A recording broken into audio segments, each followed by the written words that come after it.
আলাইকুম রহমতুল্লাহ বারাকাতুহু। আমরা খানা খাওয়ার আদব ইত্যাদি মাসলা সম্পর্কে আলোচনা শুনতেছিলাম। খানা বন্টনের পদ্ধতি, যে মজলিসে বসা ব্যক্তিদের মধ্যে যিনি মুরব্বী, তাকে প্রথমে হাত ধোয়াবে বা খানা দিবে, তারপর তার ডানে চলতে থাকবে এভাবে চলতে থাকবে, এরকম করা উচিত। এই পড়ে যাওয়া খানা উঠিয়ে খাওয়ার উপকারিতা, যদি কোনো খানা পড়ে যায় দস্তরখানে উঠিয়ে খেলে কি ফায়দা হবে?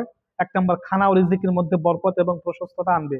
2 নম্বর, সন্তানাদির সুস্থতা ও নিরাপত্তা নিশ্চিত হয়। 3 নম্বর, অভাব অনটন ও ভিক্ষাবৃত্তি থেকে নিরাপদ থাকে। 4 নম্বর, কুষ্ঠ রোগের মতো ব্যাধি থেকে রক্ষা করে। 4 নম্বর, সন্তান সন্ততি নির্বুদ্ধিতা ও বোকামি থেকে রেহাই পায়। 6 নম্বর, খানায় শয়তান শরীক হতে পারে না।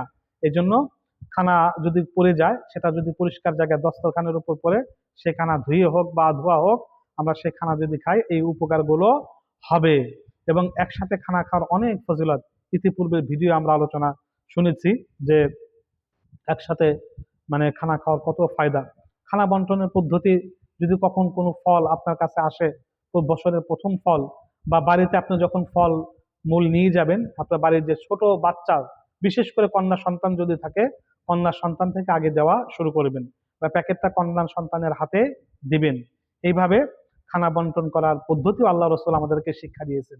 ইসলাম এমন পূর্ণাঙ্গ জীবন ব্যবস্থা, মহানবী সাল্লাল্লাহু আলাইহি ওয়াসাল্লামের সুন্নত এত সুন্দর, এত সুন্দর, যে কোনো একটা স্তরে বাদ নাই। আপনি কোন স্তর খুঁজবেন, সেখানে আল্লাহ রসুলের সুন্নত এবং আদর্শ রয়েছে। কারণ আল্লাহ পাক রব্বুল আলামিন ঘোষণা করেছেন, ইন্নাদ-দীনা ইনদাল্লাহিল ইসলাম, ইসলামই আল্লাহর কাছে একমাত্র মনোনীত ধর্ম, নির্বাচিত ধর্ম। ইসলামের মধ্যে সব কিছু রয়েছে। অন্য কোনো ধর্মের মতে এরকম সুন্দর ব্যবস্থা নেই, আল্লাহ রাসূলের সুন্নত নেই। আল্লাহ রাসূলের এত সুন্দর সুন্নত রয়েছে, আমরা যদি সুন্নত অনুযায়ী জীবন পরিচালিত করতে পারি, আমাদের জীবন ধন্য হবে। আমিন।